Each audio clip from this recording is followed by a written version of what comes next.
Assalamualaikum warahmatullahi wabarakatuh. Salam sejahtera untuk kita semua. Salam Om Swastiastu, Namo Buddhaya, salam kebajikan. Yang saya hormati Ibu Bapak Kepala OPD, Ibu Bapak Kepala Lembaga Instansi Vertikal, rekan-rekan media dan segenap undangan yang berkenan hadir kembali menyimak rilis berita resmi statistik dari kami Badan Pusat Statistik Provinsi Sulawesi Barat. Hari ini Senin 1 November 2021 kami kembali merilis sejumlah indikator strategis. Di antaranya adalah perkembangan indeks harga konsumen atau biasa dikenal sebagai inflasi ataupun deflasi, perkembangan nilai tukar petani, kemudian perkembangan kondisi pariwisata dan transportasi, dan ada dua tambahan, yaitu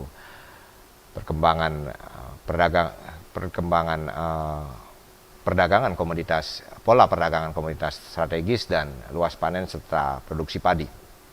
Untuk yang pertama, saya akan mencoba menyampaikan rilis berita resmi statistik terkait perkembangan indeks harga konsumen atau inflasi. Bapak Ibu sekalian yang saya hormati, pada bulan Oktober tahun 2021 memuju kembali tercatat mengalami deflasi sebesar 0,07%, atau dengan kata lain secara umum barang-barang di harga barang di Mamuju mengalami penurunan sebesar 0,07%. Ini ditunjukkan oleh turunnya indeks harga konsumen dari 107,27 pada bulan September 2021 menjadi 107,19 pada bulan Oktober tahun 2021. Hal ini membuat inflasi tahun kalender, yaitu perbandingan antara IHK Oktober 2021 terhadap Desember tahun 2020 juga ikut mengalami penurunan. Pada bulan Oktober ini inflasi tahun kalender tercatat sebesar 3,02%. Demikian juga untuk inflasi tahun ke tahun atau year on year yang diperoleh dari perbandingan IHK Oktober 2021 terhadap IHK bulan yang sama tahun sebelumnya, itu tercatat sebesar 3,41%. Kalau kita lihat series atau perjalanan bulanan inflasi selama tahun 2021 sebagaimana yang terlihat di gambar, dapat kita lihat bahwasanya inflasi di bulan Oktober, deflasi yang terjadi di bulan Oktober itu berarti selama tahun 2021 Mamuju telah mengalami 5 kali deflasi setelah sebelumnya di bulan April, Juli dan sampai dengan Oktober. Atau kalau kita lihat selama 4 bulan terakhir, ini adalah 4 kali berturut-turut Mamuju tercatat mengalami deflasi. Kalau kita bandingkan dengan tahun sebelumnya, terlihat pola yang tidak jauh berbeda, di mana di tahun 2020 untuk periode yang sama kita juga bisa melihat bahwasanya pada saat itu Mamuju juga mengalami 4 kali deflasi. Meski demikian Bapak Ibu, meski pergerakan harga cenderung menurun selama 4 bulan terakhir, dan ini tentu kita harapkan mampu memberikan dampak positif terhadap daya beli konsumen, daya beli masyarakat di satu sisi, dan di sisi yang lain juga tidak mengganggu insentif para pelaku usaha. Namun demikian, kalau kita lihat deflasi yang terjadi selama 4 bulan berturut-turut ternyata belum mampu menarik ke bawah harga di Mamuju untuk sama dengan kondisi di tahun sebelumnya. Kalau kita lihat inflasi year on year sebesar 3,41% sebagaimana yang saya sampaikan di awal tadi, ini merupakan inflasi yang relatif tinggi jika dibandingkan dengan kondisi bulan yang sama tahun-tahun sebelumnya. Pada bulan Oktober tahun 2020 misalnya, pada bulan tersebut inflasi year on year hanya mencapai 2,21%. Bahkan di tahun 2019 inflasi year on year Oktober itu hanya mencapai 1,50%. Kenaikan harga di awal tahun sebagaimana yang saya rilis sampaikan di beberapa bulan yang lalu di awal tahun, di mana Januari, Februari kita mengalami inflasi yang relatif tinggi di atas 1%, kemudian di pertengahan tahun, tepatnya di bulan Mei kita juga mengalami inflasi di atas 1%, 1,36%, membuat leveling harga di bulan Oktober masih relatif tinggi jika dibandingkan dengan kondisi tahun-tahun sebelumnya tentunya. Hal ini yang mengakibatkan inflasi year on year Oktober masih relatif lebih tinggi, kendati kita telah mengalami 4 kali deflasi di tahun 2021 ini secara berturut-turut. Namun demikian, sekali lagi sebagaimana yang saya sampaikan tadi, kita tentu berharap bahwa ini stabilitas harga akan terus terjaga, konsumen atau masyarakat mampu menikmati penurunan harga ini untuk memperbaiki daya belinya di satu sisi, dan di sisi yang lain juga tetap memberikan insentif bagi faktor produksi untuk melakukan produksinya. Selanjutnya, kalau dilihat lebih jauh terkait dengan kelompok pengeluaran, dari 11 kelompok pengeluaran tercatat 6 diantaranya yang merupakan penyumbang terjadinya deflasi di bulan Oktober tahun 2021 ini. Jadi dari 11 kelompok, 6 diantaranya tercatat mengalami deflasi atau menyumbang deflasi. Kemudian 3 diantaranya masih menunjukkan adanya kenaikan harga secara umum, dan 2 sisanya menunjukkan tidak adanya perubahan harga yang berarti. Kelompok makanan, minuman, dan tembakau tercatat mengalami deflasi sebesar 0,12% dan menyumbangkan 0,05% terhadap total deflasi di bulan Oktober ini. Kelompok ini juga tercatat sebagai kelompok dengan penyumbang tertinggi, dengan sumbangan tertinggi terhadap terjadinya deflasi di bulan Oktober tahun 2021 ini. Selain makanan, minuman, dan tembakau, kelompok perlengkapan, peralatan, dan pemeliharaan rumah tangga juga menunjukkan hal yang sama, mengalami deflasi 0,1%. Meski sumbangannya terhadap total deflasi tidak terlampau besar, hampir nol. Kemudian kelompok kesehatan mengalami deflasi 0,79% dengan sumbangan 0,01%. Kemudian transportasi mengalami deflasi sebesar 0,23% dengan sumbangan 0,02%. Informasi komunikasi dan jasa keuangan tercatat mengalami deflasi 0,04% dengan sumbangan yang sangat kecil, hampir nol. Kemudian yang terakhir, perawatan pribadi dan jasa lainnya tercatat mengalami deflasi 0,48% dengan sumbangan 0,02% terhadap total deflasi. Sementara 2 kelompok yang terlihat tidak mengalami perubahan harga secara berarti adalah kelompok pendidikan dan kelompok penyedia makan dan minuman atau restoran. Sementara 3 kelompok lainnya yang mencatatkan adanya inflasi atau kenaikan harga itu adalah kelompok pakaian dan alas kaki, kemudian kelompok perumahan, air, listrik, dan bahan bakar rumah tangga, dan serta yang terakhir adalah kelompok rekreasi, olahraga, dan budaya. Itu kalau kita bicara kelompok pengeluaran. Kemudian lebih jauh kalau kita lihat dari komoditasnya, komoditas yang menyumbangkan deflasi di bulan Oktober tahun 2021 ini di kelompok makanan antara lain adalah beras, bawang merah, telur ayam ras, cumi-cumi, ikan beraunang, tomat, ikan tongkol, ikan bandeng atau ikan bolu, ikan kowe, pisang, apel, jagung manis, daun singkong.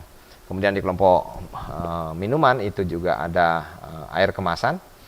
Kemudian ada komoditas semen untuk kelompok perumahan. Kemudian ada pembersih lantai di kelompok yang sama. Kemudian sabun, deterjen atau bubuk cair. Kemudian di kelompok kesehatan ada obat dengan resep. Kemudian di kelompok transportasi ada mobil. Kemudian di kelompok informasi komunikasi dan jasa keuangan ada printer, dan yang terakhir di kelompok perawatan pribadi ada popok bayi sekali pakai atau diapers. Sementara sejumlah komoditas lainnya masih tercatat mengalami inflasi, dan beberapa diantaranya juga ada yang tidak mengalami perubahan harga secara berarti. Untuk lengkapnya bisa dilihat di BRS kami yang akan di website BPS Provinsi Sulawesi Barat. Kemudian kalau kita melakukan perbandingan dengan kota-kota yang ada di Pulau Sulawesi, Mamuju tercatat sebagai kota dengan besaran inflasi terendah ke-10 kalau kita urutkan dari besarnya inflasi, atau sebaliknya kalau kita urutkan berdasarkan besarnya deflasi, Mamuju menempati urutan yang terendah nomor 4 dari bawah. Meski demikian Bapak Ibu, kalau kita perhatikan inflasi tahun kalender, besaran inflasi Mamuju sebesar 3,02%, kemudian inflasi tahun ke tahun dengan besaran inflasi 3,41%, Mamuju masih tercatat sebagai kota dengan angka inflasi tertinggi jika dibandingkan dengan provinsi-provinsi lain yang ada di Pulau Sulawesi. Jadi untuk provinsi lain kisarannya antara 0,17 dan ya sampai dengan kita di Mamuju yang tertinggi 3,02%. Penyebabnya adalah sebagaimana yang saya sampaikan tadi, di awal tahun kita pernah mengalami tingkat inflasi yang tinggi, kemudian di bulan Mei juga yang disebabkan oleh sebagian besar adanya kenaikan di kelompok komoditas ikan. Mungkin itu yang bisa saya sampaikan terkait dengan perkembangan indeks harga konsumen. Kita lanjutkan ke perkembangan nilai tukar petani Provinsi Sulawesi Barat untuk kondisi bulan Oktober tahun 2021. Bapak Ibu sekalian yang saya hormati, pada bulan Oktober tahun 2021 nilai tukar petani di Provinsi Sulawesi Barat kembali tercatat mengalami peningkatan 2,47%. Peningkatan ini terjadi karena meningkatnya NTP dari bulan September yang mencapai 124,79 menjadi 127,86. Kalau kita lihat pergerakannya selama tahun 2021 atau series data selama tahun 2021, terlihat bahwa nilai tukar petani di Provinsi Sulawesi Barat mengalami kecenderungan yang terus meningkat, atau dengan kata lain daya tukar petani di Provinsi Sulawesi Barat terus mengalami perbaikan. Karena perbandingan antara indeks harga yang diterima oleh petani dibandingkan dengan indeks harga yang harus dikeluarkan atau dibayarkan oleh petani menunjukkan peningkatan secara kontinu. Jadi besaran NTP di bulan Oktober sebesar 127,86 adalah nilai NTP tertinggi selama beberapa periode terakhir. Kemudian kalau kita lihat dari subsektor yang diusahakan oleh petani di Provinsi Sulawesi Barat, dari 5 subsektor semuanya menunjukkan adanya peningkatan nilai NTP. Peningkatan tertinggi terjadi pada subsektor tanaman perkebunan rakyat dengan peningkatan mencapai 3,25%. Kemudian perikanan yang tercatat meningkat 2,19%. Kendati sebenarnya kalau kita lihat lebih dalam untuk perikanan dari dua subnya, yaitu nelayan dan petani yang mengusahakan pembudidayaan ikan. Untuk pembudidayaan ikan khususnya itu nilai NTP-nya tercatat mengalami penurunan, sedikit penurunan 0,1%. Kendati semua subsektor mengalami peningkatan, namun dari 5 subsektor ini masih ada satu subsektor, yaitu peternakan, yang menunjukkan nilai NTP di bawah 100. Jadi walaupun meningkat 0,28%, namun nilai NTP peternakan itu tercatat 97,07. Ini artinya dibandingkan petani yang mengusahakan subsektor lainnya, untuk petani yang mengusahakan peternakan atau petani peternak itu daya beli atau daya tukarnya masih relatif lebih rendah. Kemudian kalau kita lihat dari sisi NTUP, nilai tukar usaha pertanian, yang membandingkan antara indeks harga yang diterima oleh petani dari hasil produksi pertaniannya dibandingkan dengan indeks harga yang harus dibayarkan petani untuk memenuhi kebutuhan produksi maupun kemenuhan kebutuhan barang modal untuk produksinya, itu juga menunjukkan hal yang sama. Terjadi kecenderungan peningkatan di setiap periode, dan besaran NTUP sebesar 130,47 adalah nilai NTUP tertinggi selama beberapa tahun terakhir.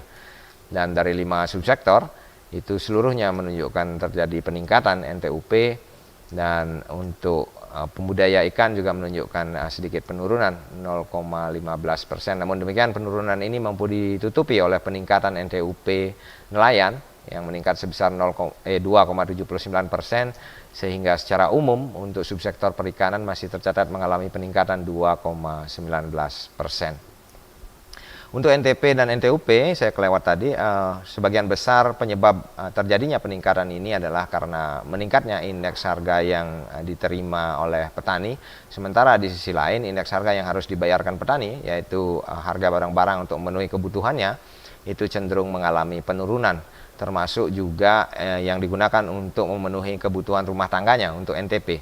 Hal ini juga relatif sejalan dengan tadi ketika kita melihat angka inflasi, bahwasanya di kota terjadi deflasi atau penurunan harga secara umum, dan tampaknya itu juga terjadi di daerah pedesaan, sehingga harga barang-barang kebutuhan petani yang digunakan untuk memenuhi konsumsi rumah tangganya mengalami penurunan, sehingga nilai NTP-nya tercatat mengalami peningkatan. Kemudian kalau kita lihat perbandingan dengan provinsi-provinsi lain yang ada di Pulau Sulawesi, nilai NTP Provinsi Sulawesi Barat tercatat sebagai nilai NTP tertinggi 127,86. Tidak saja tertinggi, tapi juga memiliki kinerja yang terbaik dibandingkan provinsi-provinsi lain yang ada di Pulau Sulawesi, karena peningkatannya tercatat paling tinggi 2,47%. Nilai NTP Provinsi Sulawesi Barat jauh lebih tinggi daripada rata-rata nasional yang hanya 106,67 dengan peningkatan 0,93%. Provinsi di Pulau Sulawesi yang mencatatkan angka NTP mengalami penurunan yaitu Gorontalo turun 1,21% dan Sulawesi Utara yang turun 0,14% dibanding bulan sebelumnya. Mungkin itu yang bisa saya sampaikan terkait dengan perkembangan nilai tukar petani, kemudian kita lanjutkan ke perkembangan pariwisata dan transportasi untuk kondisi September tahun 2021. Kita mulai dari perkembangan tingkat penghunian kamar atau TPK khusus untuk hotel dengan klasifikasi bintang. Pada tahun 2021 bisa kita lihat di gambar bahwasanya perkembangan TPK Hotel Bintang di Provinsi Sulawesi Barat belum bisa dikatakan mengalami perbaikan. Pasca akhir tahun kita sempat menikmati ada sedikit angin segar, ada perbaikan atau peningkatan angka TPK yang kemungkinan cenderung kembali ke kondisi normal. November-Desember sudah mencapai kisaran di atas 40%. Namun demikian di tahun 2021 sebagaimana kita ketahui bersama ada gempa di awal tahun, kemudian yang dibarengi dengan kondisi COVID yang belum bisa dikatakan mereda, sehingga ketersediaan fasilitas akomodasi yang berkurang karena beberapa rusak akibat gempa, kemudian ditambah lagi memang permintaan yang tidak setinggi tahun-tahun sebelumnya. Karena pandemi COVID, orang tidak banyak yang melakukan pertemuan, wisatawan juga belum ada yang berkunjung, kemudian dari sisi pemerintah juga banyak refocusing untuk penanganan kesehatan, sehingga pertemuan-pertemuan yang sebelumnya banyak dilakukan di sarana akomodasi cenderung sangat berkurang. Di samping tadi memang ketersediaan sarana akomodasi jauh berkurang karena adanya gempa. Jadi di bulan September ini kita kembali melihat capaian TPK yang tidak terlalu tinggi 29,68%. Namun demikian kalau dibandingkan dengan bulan sebelumnya menunjukkan adanya peningkatan 12,24 poin. Sementara dibanding bulan yang sama tahun sebelumnya terlihat adanya penurunan 1,63 poin. Kemudian kalau kita lihat dari indikator rata-rata lama tamu menginap untuk bulan September 2021 ternyata ada tamu asing yang menginap di Provinsi Sulawesi Barat dengan rata-rata lama menginap selama 1 hari. Kemudian untuk tamu Nusantara, rata-rata lama tamu menginapnya 1,06 hari. Angka ini mengalami perbaikan atau peningkatan dibanding bulan sebelumnya, meningkat sebanyak atau selama 0,06 hari. Sementara kalau dibandingkan dengan bulan yang sama tahun sebelumnya menunjukkan masih adanya penurunan 0,37 hari. Kita tentu berharap ke depan kondisi kepariwisataan, baik itu tingkat penghunian kamar maupun rata-rata lama menginap, sama-sama menunjukkan adanya peningkatan untuk mendorong pemulihan ekonomi di Provinsi Sulawesi Barat. Kemudian kalau kita bandingkan dengan provinsi-provinsi lain yang ada di Pulau Sulawesi, tingkat penghunian kamar Provinsi Sulawesi Barat untuk hotel berbintang itu masih menempati posisi yang terendah untuk bulan September tahun 2021 ini. Kendati kita mengalami peningkatan 12,24 poin, namun jika dibandingkan dengan yang lain posisi kita masih berada pada posisi terendah. Bahkan dibanding rata-rata nasional kita juga masih relatif jauh lebih rendah karena secara nasional TPK September 2021 untuk hotel bintang telah mencapai 36,64%. Itu terkait dengan indikator kepariwisataan. Kita lanjutkan ke transportasi. Untuk angkutan udara di bulan September kembali ada penerbangan komersil setelah sebelumnya di bulan Agustus kita tidak melihat ada penerbangan komersil dari maupun ke Provinsi Sulawesi Barat. Pada waktu itu hanya ada pesawat milik Polri yang terbang pada bulan Agustus lalu yang ke Provinsi Sulawesi Barat, dan di bulan September ini beberapa penerbangan komersil sudah mulai ada. Hal ini menyebabkan jumlah penumpang berangkat mengalami peningkatan dari 3 orang menjadi 101 orang. Kalau dipersentasekan tentu persentasenya sangat besar sekali, 3.000 lebih. Namun demikian kalau dibandingkan dengan kondisi bulan yang sama tahun sebelumnya tercatat penurunan hampir 100%, tercatat turun 94,26% karena memang September penerbangan belum bisa dikatakan normal, masih sangat sedikit. Sementara untuk penumpang yang datang jumlahnya jauh lebih sedikit karena ketidakpastian jadwal penerbangan. Banyak penumpang yang kemudian dengan tujuan Mamuju itu hanya terbang sampai dengan Makassar, kemudian dari Makassar menggunakan transportasi darat untuk ke Mamuju. Itu jumlahnya hanya 29 orang pada bulan September tahun 2021 yang lalu. Kalau dibanding bulan sebelumnya yang tidak ada penerbangan komersil memang terjadi peningkatan yang sangat tinggi. Namun demikian kalau dibandingkan dengan bulan yang sama tahun sebelumnya tercatat penurunan sama hampir 100%, 98,17%. Kita lanjutkan ke bongkar muat barang untuk mode transportasi angkutan udara. Untuk barang juga tidak jauh berbeda, hanya 0,02 ton, 0,02 ribu ton barang yang dibongkar di bulan September tahun 2021 ini. Kemudian untuk barang yang dimuat itu di bulan September tahun 2021 masih belum ada barang yang dimuat sama dengan bulan sebelumnya. Jadi kalau dibandingkan dengan kondisi sebelumnya, barang yang dibongkar ada sedikit peningkatan 0,02 ribu ton meskipun secara persentase mungkin akan sangat besar. Namun demikian untuk barang yang dimuat belum ada, dan kalau dibandingkan kedua-duanya dengan kondisi bulan yang sama tahun sebelumnya itu masih mencatatkan angka penurunan yang relatif tinggi. 99% untuk barang yang dibongkar, kemudian untuk barang yang dimuat tercatat turun 100%. Kemudian kita beralih ke penumpang angkutan laut. Untuk penumpang angkutan laut di bulan September tahun 2021 itu tercatat sebanyak 552 orang atau mengalami kenaikan 176% dibandingkan dengan bulan sebelumnya. Sementara dibanding bulan yang sama tahun sebelumnya tercatat turun 71,24%. Untuk penumpang datang dengan mode angkutan laut itu mencatatkan adanya kenaikan 146,81% karena di bulan September jumlah penumpang datang di Provinsi Sulawesi Barat dengan mode angkutan laut mencapai 464 orang. Dan kalau dibandingkan dengan bulan yang sama tahun sebelumnya, year on year, itu tercatat turun 72,94%. Kemudian kita lanjutkan ke bongkar dan muat untuk angkutan laut. Untuk barang yang dibongkar pada bulan September tahun 2021 itu mencatatkan adanya penurunan 26,33% karena barang yang dibongkar di bulan September itu hanya sebesar 57,65 ribu ton. Sementara untuk barang yang dimuat juga terjadi hal yang sama, tercatat turun dibandingkan dengan bulan sebelumnya 17,77% dan turun juga dibandingkan bulan yang sama tahun sebelumnya 19,25% karena di bulan September ini barang yang dimuat di Provinsi Sulawesi Barat itu hanya mencapai 72,54 ribu ton. Itu yang mungkin yang bisa saya sampaikan terkait dengan perkembangan transportasi dan pariwisata. Kemudian kita lanjutkan ke perkembangan perdagangan luar negeri, ekspor dan impor Provinsi Sulawesi Barat untuk kondisi bulan September tahun 2021. Kinerja ekspor kita selama tahun 2021 menunjukkan kinerja yang sangat baik. Kenapa begitu? Kalau kita lihat capaian di tahun 2021 dari grafik yang berwarna biru itu hampir selalu berada di atas grafik yang lainnya. Atau dengan kata lain hampir setiap bulan ekspor kita selalu lebih baik dibanding bulan yang sama periode tahun sebelumnya. Hanya di bulan Februari dan Juli yang terlihat masih lebih rendah dibandingkan dengan kondisi tahun 2020. Pada bulan September tahun 2021, nilai ekspor dari Provinsi Sulawesi Barat, asal barang Provinsi Sulawesi Barat, itu tercatat sebesar 56,39 juta US dollar.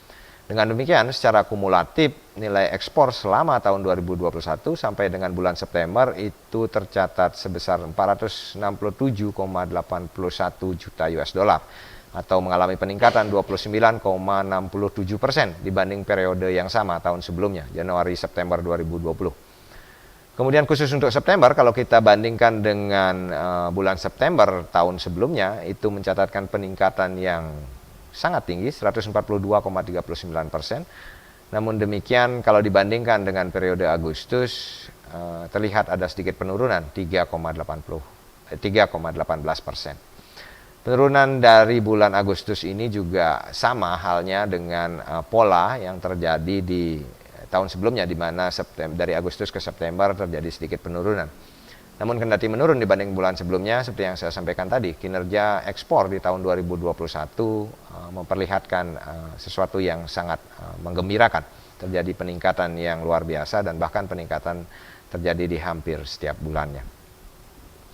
Kalau kita lihat dari komoditas, dua komoditas unggulan ekspor dari Provinsi Sulawesi Barat, yaitu lemak dan minyak hewani atau nabati, dan juga komoditas berbagai produk kimia, sama-sama mencatatkan peningkatan. Untuk lemak dan minyak hewan atau nabati tercatat meningkat 29,44%, yaitu dari 338,95 juta US dollar menjadi 438,76 juta US dollar selama tahun 2021. Kemudian untuk berbagai produk kimia itu mencatatkan peningkatan 150,63%, yaitu dari 8,29 juta US dollar untuk periode Januari-September 2020 menjadi 20,77 juta US dollar untuk periode Januari-September 2021. Sementara untuk komoditas lainnya masih mencatatkan penurunan 38,75%. Meski demikian angka nilainya mungkin tidak terlalu besar, dari 13,53 juta US dollar menjadi 8,29 juta US dollar. Kemudian kalau kita lihat pelabuhan muat untuk barang-barang ekspor Provinsi Sulawesi Barat, hampir semuanya menggunakan pelabuhan yang ada di luar Provinsi Sulawesi Barat. Sebagian besar itu lewat Pantoloan 97,46%, kemudian yang lewat Tanjung Priuk sekitar 2,05%, yang lewat Pelabuhan Belawan 0,02%, dan yang melalui Tanjung Perak itu 0,47%. Kita tentu berharap nanti ekspor kita sebagian besar akan menggunakan pelabuhan yang ada di Provinsi Sulawesi Barat. Kemudian lanjut untuk perkembangan nilai impor. Untuk impor di bulan September ini kembali ada impor. Jadi impor tidak ada tidak periodik seperti halnya dengan ekspor. Tidak setiap bulan Sulawesi Barat mengimpor barang dari luar negeri. Untuk September tercatat ada barang impor senilai 0,66 juta US dollar. Jadi kalau dibandingkan dengan September tahun sebelumnya tentu ada peningkatan karena September tahun sebelumnya tidak ada impor. Begitu juga dengan dibandingkan dengan bulan sebelumnya, karena Agustus di tahun 2021 lalu kita tidak mengimpor. Sementara secara kumulatif kalau kita jumlahkan impor dari bulan Januari sampai dengan bulan September tahun 2021 itu sudah tercatat sebesar 1,7 juta US dollar. Lebih tinggi dibandingkan dengan periode yang sama tahun sebelumnya yang hanya mencapai 0,73 juta US dollar. Bapak Ibu sekalian yang saya hormati, peningkatan nilai impor di satu sisi, di sisi yang lain ketika tadi ekspor meningkat, kemudian impor juga mengalami peningkatan. Ini tentu juga menjadikan gambaran atau cerminan awal bahwasanya memang kinerja ekonomi selama tahun 2021 bisa dikatakan memang mengalami perbaikan dibanding 2020. Kalau kita lihat nanti komoditas impornya, lanjut. Kalau kita lihat komoditas impor yaitu migas, BBM dalam hal ini, itu 131,57% peningkatannya. Ini juga secara tidak langsung menunjukkan terjadi peningkatan aktivitas masyarakat. Karena selama ini kalau kita lihat dari pengalaman, konsumsi BBM cenderung berbanding lurus dengan aktivitas masyarakat, termasuk di dalamnya tentu aktivitas ekonomi. Jadi peningkatan konsumsi BBM dapat dijadikan gambaran sementara terkait dengan peningkatan aktivitas masyarakat. Kemudian kalau kita lihat share dari beberapa jenis komoditas utama baik ekspor maupun impor. Untuk ekspor sebagian besar diantaranya 90,64% itu merupakan lemak dan minyak hewani atau nabati. Kemudian 4,48% itu adalah kakao dan barang kiriman, dan sisanya 4,01% itu berbagai produk kimia. Sementara untuk impor semuanya atau 100% itu merupakan bahan bakar minyak sebagaimana yang saya sampaikan tadi. Lalu kemana saja barang-barang tersebut diekspor? Sebagian besar ekspor Provinsi Sulawesi Barat untuk September 2021 itu ke negara Tiongkok 66,77%, kemudian ke Filipina 25,32%, dan ke Malaysia dan Korea Selatan itu 7,93%. Sementara asal barang impor itu semuanya berasal dari Singapura. Jadi BBM yang tadi itu semuanya berasal dari Singapura. Mungkin itu yang bisa saya sampaikan terkait dengan perkembangan perdagangan luar negeri untuk periode September 2021. Kita lanjutkan ke pola distribusi perdagangan komoditas strategis tahun 2020. Jadi ini adalah angka tahunan selama setahun terkait dengan pola distribusi beberapa komoditas barang-barang strategis. Pola distribusi barang itu merupakan rantai distribusi suatu barang mulai dari produsen hingga ke konsumen yang melibatkan pelaku kegiatan perdagangan atau pedagang perantara. Secara umum tentu kita bisa lihat bahwasanya semakin panjang rantai perdagangan maka akan membuat margin atau harga barang akan cenderung semakin tinggi. Adapun tujuan dari survei pola distribusi perdagangan ini adalah mendapatkan pola distribusi perdagangan. Ini menjadi penting tentunya kalau kita ingin melihat kondisi perekonomian maupun juga pergerakan barang yang tentu nanti juga akan terkait dengan harga barang itu sendiri. Menganalisis pola utama distribusi perdagangan, kemudian memperoleh total margin perdagangan dan pengangkutan dari produsen sampai dengan konsumen akhir. Adapun kriteria penentuan komoditas strategis, yang pertama, komoditas yang dipilih adalah komoditas yang paling banyak dikonsumsi oleh masyarakat. Kemudian komoditas yang memiliki peran besar dalam pembentukan inflasi nasional, seperti yang saya sampaikan tadi, distribusi tentu akan sangat berpengaruh terhadap harga. Kemudian yang terakhir adalah komoditas yang mempunyai kontribusi cukup besar dalam pembentukan bruto atau PDB. Untuk tahun 2020, ini yang dicakup, komoditas yang dicakup adalah beras, telur ayam ras, minyak goreng, dan gula pasir. Adapun wilayah yang masuk dalam cakupan surveinya itu adalah di semua kabupaten yang ada di Provinsi Sulawesi Barat, yaitu Kabupaten Majene, Polman, Mamasa, Mamuju Tengah, dan Pasangkayu. Ini contoh metode penghitungan, jadi MPP itu sama dengan P, I sampai dengan N, dalam kurung 1 plus MPP I dalam persen, dikurangi 1 dikalikan dengan 100%. Mungkin lebih gampang untuk memahami dari contohnya. Jadi kalau dari produsen ke grosir itu harganya 100.000 misalnya, kemudian dari grosir ke pedagang eceran mengalami peningkatan 15.000 jadi 115.000. Kemudian dari pedagang eceran ke konsumen akhir meningkat lagi 20% jadi 138.000. Bagaimana caranya menghitung margin pengangkutan perdagangan? Seperti rumus yang tadi diaplikasikan ke dalam contoh ini. Jadi 1 plus 15% kali 1 plus 20% dikurangi 1 kali 100%. Dan hasilnya terjadi peningkatan harga margin perdagangan maupun pengangkutan itu sebesar 38%, dari 100.000 menjadi 138.000. Secara sederhananya seperti itu. Kita lihat bagaimana pola distribusi untuk beras. Untuk beras di tahun 2020 ternyata masih sama dengan tahun 2019, tahun sebelumnya, di mana pola distribusinya hanya melibatkan produsen dan pedagang eceran, kemudian langsung ke konsumen akhir. Namun demikian, walaupun rantai perdagangannya sama, hanya melibatkan 2 rantai, yang hanya melibatkan pedagang eceran, namun demikian kalau kita lihat MPP-nya, marginnya, itu tampak ada penurunan. Jadi kalau di tahun 2019 MPP-nya 22,23%, di tahun 2020 MPP-nya 15,82%. Jadi rantainya sama panjang, namun MPP-nya turun 6,41 poin persen. Kalau kita lihat Bapak Ibu, perbandingan dengan provinsi-provinsi lainnya di Pulau Sulawesi, sebagaimana yang saya katakan tadi by teori bahwasanya semakin panjang rantai perdagangan maka marginnya tentu cenderung akan lebih besar. Kita bisa lihat di sini provinsi dengan 3 rantai itu MPP-nya marginnya cenderung lebih besar dibandingkan dengan yang lainnya.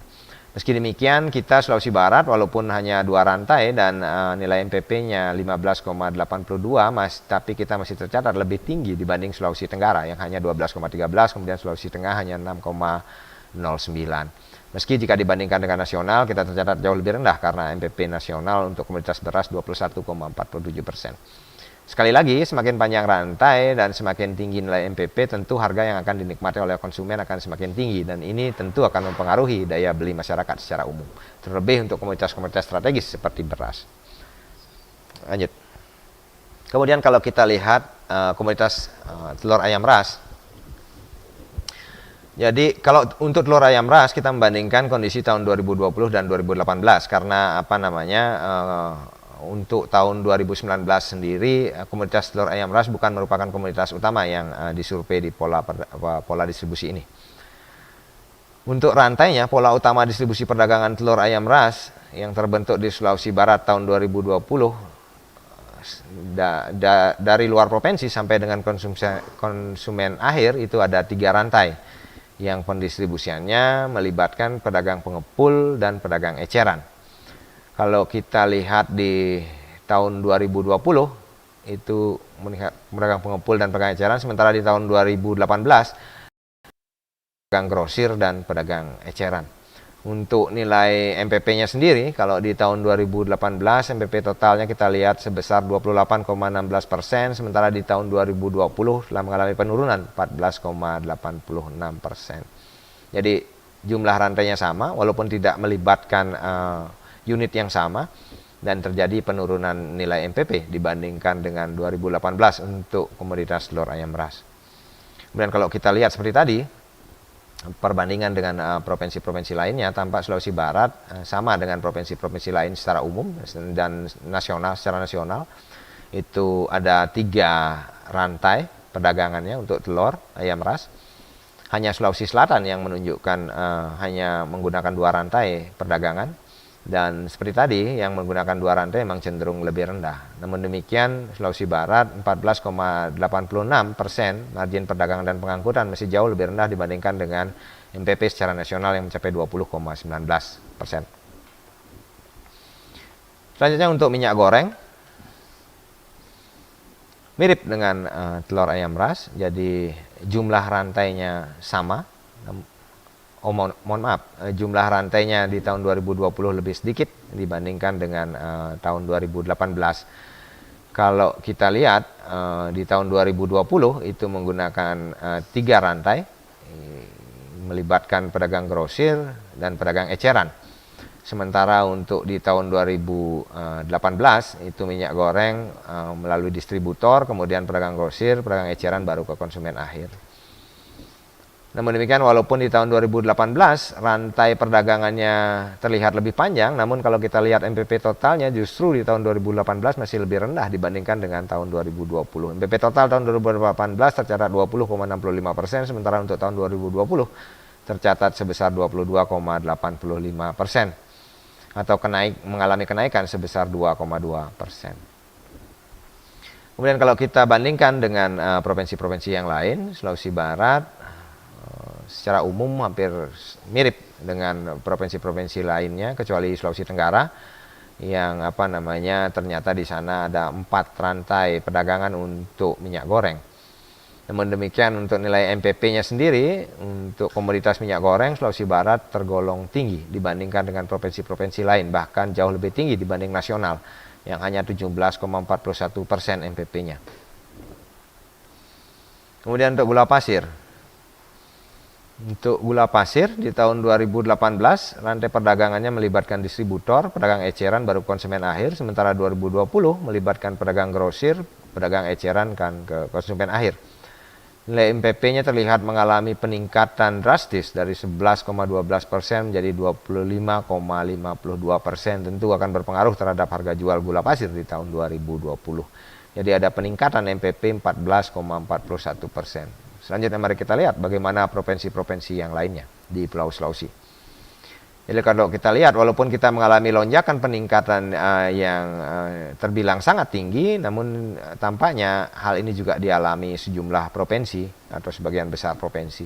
Kalau kita lihat secara nasional yang kendati hanya melibatkan 3 mata rantai perdagangan, namun nilai MPP-nya masih lebih tinggi dibandingkan dengan Sulawesi Barat. 25,86% MPP secara nasional, sementara Sulawesi Barat hanya 25,52%. Jauh lebih rendah dibandingkan Sulawesi Utara yang hanya melibatkan 3 rantai, karena di Sulawesi Utara MPP-nya mencapai 45,12%. Itu mungkin yang bisa saya sampaikan terkait dengan pola perdagangan beberapa komoditas strategis. Kita lanjutkan ke bahasan kita yang terakhir terkait dengan luas panen dan produksi padi di Provinsi Sulawesi Barat tahun 2021.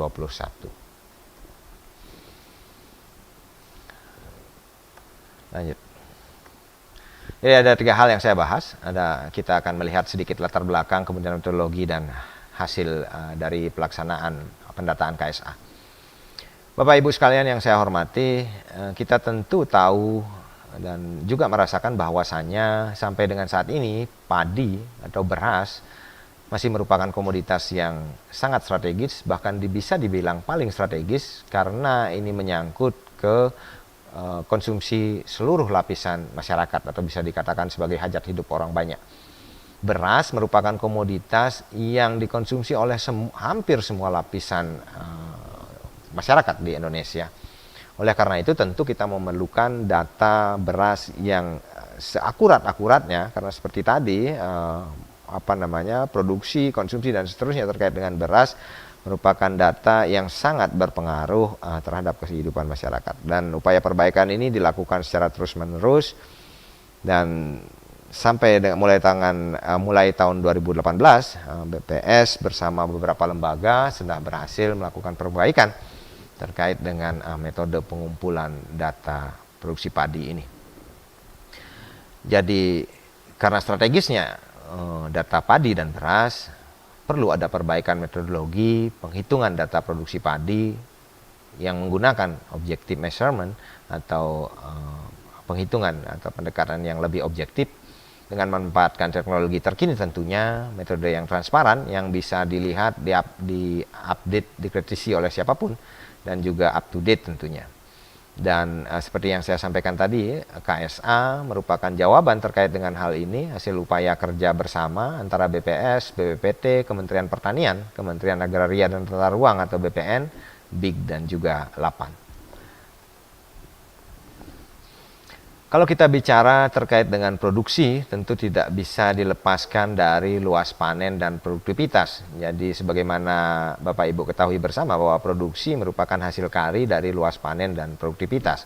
Untuk memperbaiki data produksi tentu perlu perbaikan tidak hanya pada data luas panen tapi juga pada data produktivitas. Untuk luas panen sendiri, untuk kondisi terakhir, kita menggunakan hasil verifikasi luas lahan baku sawah dari Kementerian ATR BPN.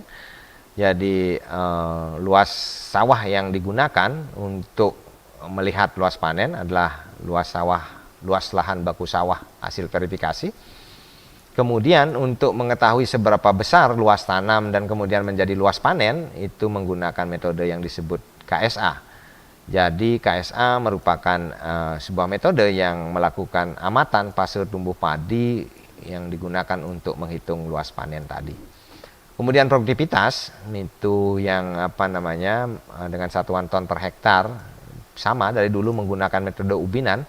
Namun demikian perbaikan yang dilakukan adalah metode ubinan yang sekarang itu yang dulu berbasis rumah tangga, sekarang diganti dengan yang berbasis pada sampel KSA. Dan untuk produksi yang merupakan hasil kali luas panen dengan produktivitas yang kita dapatkan kemudian produksi gabah untuk menjadi beras itu juga mengalami perbaikan. Yang terakhir itu menggunakan konversi hasil survei konversi beras tahun 2018 yang dirasa lebih lengkap dan akurat tentunya.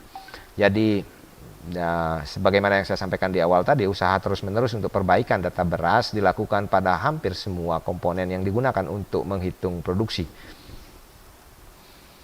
Itu sedikit gambaran terkait dengan perkembangan metode yang dilakukan. Kemudian kita berbicara luas panen, kita berbicara verifikasi luas lahan baku sawah, dan luas lahan baku sawah yang terakhir yang digunakan adalah luas lahan baku sawah hasil keputusan Menteri ATR Kepala BPN nomor 686 tahun 2019. Jadi luas lahan baku sawah secara nasional itu 7,46 juta hektar. Sementara kalau kita lihat di grafik yang sebelah untuk Sulawesi Barat itu hanya 39.485 hektar. Kalau kita bicara luas, tentu luas lahan baku sawah di Sulawesi Barat tidak terlalu luas, hanya 0,52% dibandingkan luas secara nasional. Namun demikian Bapak Ibu, seperti yang saya sampaikan tadi, ketika kita bicara padi yang dikonsumsi oleh semua lapisan masyarakat, kendati tidak terlalu memiliki pengaruh besar bagi produksi nasional mungkin, Tetapi padi tentu memberi pengaruh yang sangat besar bagi kehidupan masyarakat di Provinsi Sulawesi Barat khususnya. Jadi luas lahan baku sawah yang hanya 0,52% secara nasional mungkin relatif kecil, tetapi khusus untuk di dalam provinsi itu menjadi sebuah data yang sangat penting guna melihat kondisi produksi di Provinsi Sulawesi Barat. Kemudian saya lanjut dengan sedikit terkait tahapan atau metodologi penyusunan KSA. Jadi di awal dalam menyusun KSA, mengumpulkan beberapa data administratif, jadi peta rupa bumi yang dihasilkan oleh BIG, kemudian peta administrasi, peta lahan baku sawah, kemudian juga peta tutupan lahan. Jadi dari keempat peta tersebut, kemudian dibuat kerangka sampel sawah atau sertifikasi yang mana merupakan sawah, yang mana bukan merupakan sawah, dan kemudian dibuat grid kotak-kotak 6 km kali 6 km dan 300 meter kali 300 meter untuk kemudian selanjutnya diambil sampel segmen. Jadi pembuatan model sampling dengan random sampling tentunya, kemudian lakukan ekstraksi sampel segmen dan di overlay antara kerangka sampel buat dengan ekstraksi sampel segmen.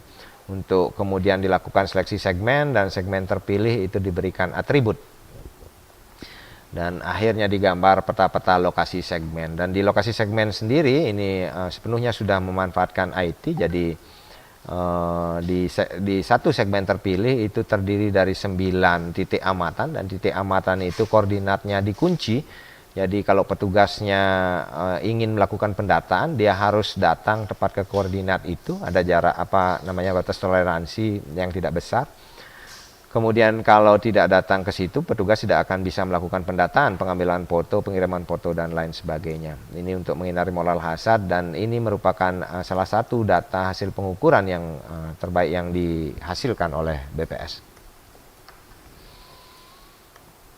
Untuk hasil pendataan KSA sendiri di tahun 2021 ini, Bapak Ibu sekalian yang saya hormati, jadi kalau kita bicara tahun 2021 itu sampai dengan bulan Oktober itu merupakan data hasil amatan sampai bulan September, sementara untuk Oktober, November, Desember itu adalah data potensi.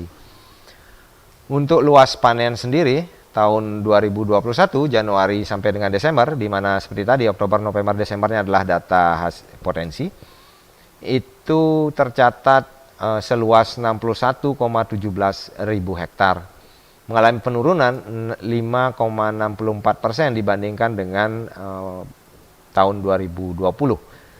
Sementara untuk Januari September sendiri yang sudah merupakan data hasil amatan itu juga tercatat menurun 6,02%. Jadi Januari September 2020 itu 50,31 ribu hektar, sementara untuk 2021 periode yang sama hanya 47,28 ribu hektar. Lanjut.